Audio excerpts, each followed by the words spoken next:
Time now for sports on 104.7 The Cave. Here's Ned Reynolds. Mike, the intern, Ned Reynolds, in the studio on a Friday morning. So it looks like we're going to get a little political this morning, which I don't like to do, but I will say this. After the sentence came down for the basketball star in Russia who decided to take a vape cartridge with her into a country that will literally throw you in jail and throw away the key for as little as like 0.01 gram of any kind of marijuana, that's a dumb call. Now, I personally, here I'm going to say that, think trading that arms dealer for her is a huge mistake. There is a teacher right now that's in prison in Russia going through the same thing that needed it for severe spine issues, and he decided to take it. Bottom line is this. If you decide to go to another country in this world, I don't care what you think they do, don't bring drugs with you. I don't care if you're a WNBA star or Mike the intern. That is the dumbest thing that you can possibly do. Can't argue with that. And as a matter of fact, that's one of the excuses I'm going to use here in this dialogue, but the whole thing is nonsense. It's political. It's designed to provoke the United States into some kind of action, probably a prisoner exchange. But you're absolutely right.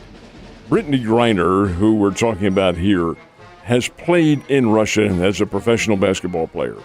She's been there since 2014, and she plays in the off-season. These kids play all year round now, these professionals. So she comes over here during the summer, plays there in the winter. She's been doing this, taking that drug in there all this time. Well, she just assumed they'll let her go this time without realizing what the political ramifications would be.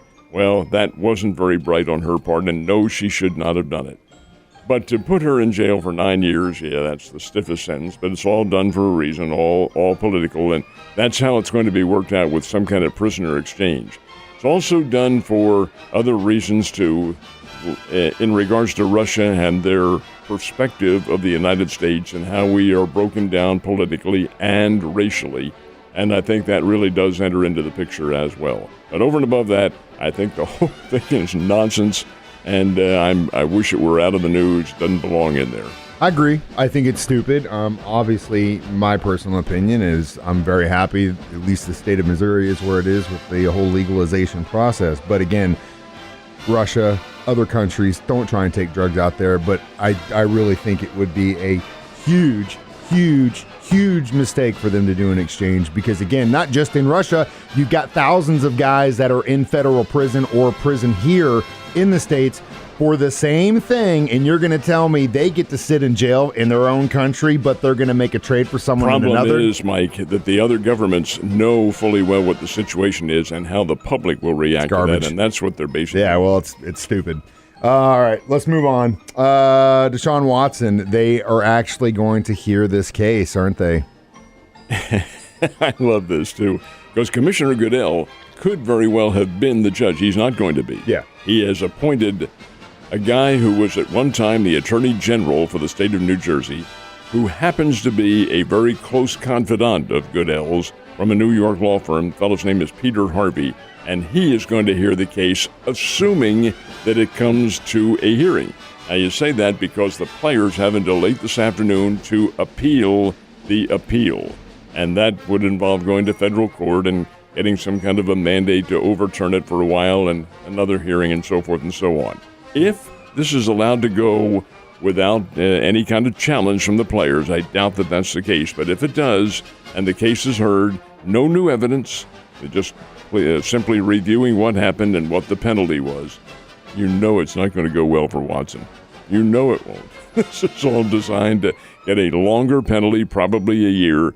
So with that having been said, we'll just wait out the day and see what happens in terms of the players challenging this, because they do have the right to do that.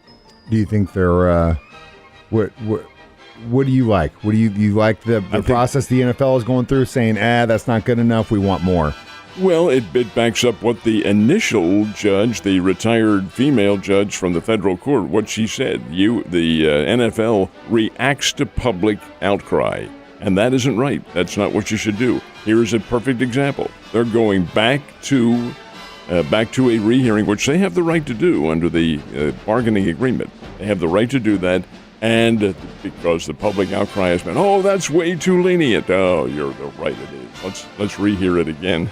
So she's right. She stated what the situation is. But she also said that when coming down to the terms of the punishment, her hands were tied by the CBA. Thank you, So it's not only the public pressure, but it's also what she was given. They said, you got to judge this based on this. Of course, and that's what she did. That's very telling, because you could tell that she saw stuff that she was like, this is messed up. But based on the agreement you made with the players, NFL, that's what you got. That's what you got. I don't know.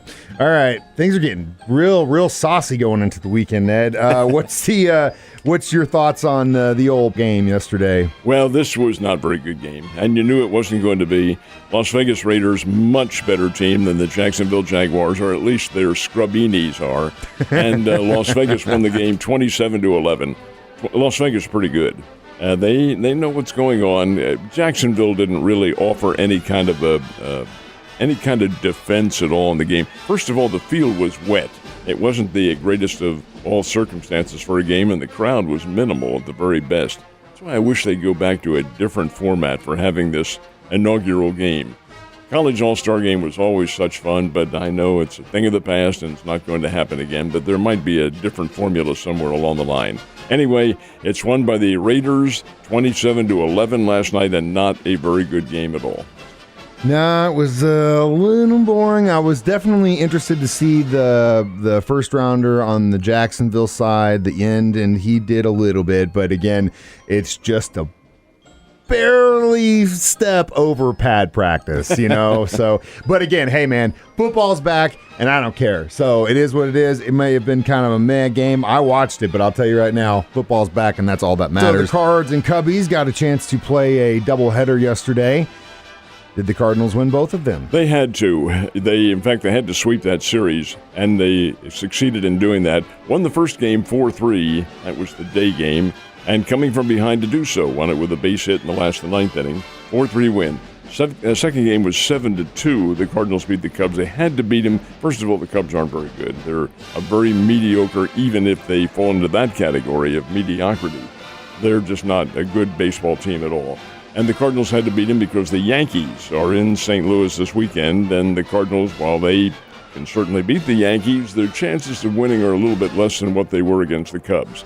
So to pad that record, the Cardinals got away with it, got home runs from Nolan Arenado and from Goldschmidt, and base hit in the first game from Newt Barr, who drove in the winning run. So the Cardinals do get 2 wins, had to, and now face the New York Yankees in St. Louis this weekend. And that is going to be a tough one. Hopefully they save some gas in the tank, because playing a doubleheader right before you go against a team like that, you're going to need everything you can get. But luckily, a lot of new young faces on that team. Hopefully they can push them through. What about the Royals? Royals and the Springfield Cardinals both played last night. Royals got a win. They're hosting the Boston Red Sox, who've really gone in the tank. Royals beat them up in Kansas City 7-3. That's a nice win for Kansas City. Springfield Cardinals down in Texas again to play the Corpus Christi Hooks, which they are doing through for the next, it'll be 3 games now remaining in the series. Cardinals have lost all 3. Lost last night by a score of 7-2. And this was a Springfield team that was playing pretty well. But Corpus Christi, which is the Houston Astros AA Farm Club, is better from what their record will show. And both teams have the same record, as a matter of fact. And the Cardinals just haven't played well here in recent games. This may be a bit of a hangover from the trade deadline, because some of those guys like Jordan Walker and Mason Wynn and maybe Gordon Graceffo might have been feeling some twinges about remaining with the Cardinals. Of course, they are now, but you never know how players think. Anyway, Springfield Cardinals need to get some wins this weekend down in Corpus Christi. Then they go on the road after that to Amarillo before coming back home again.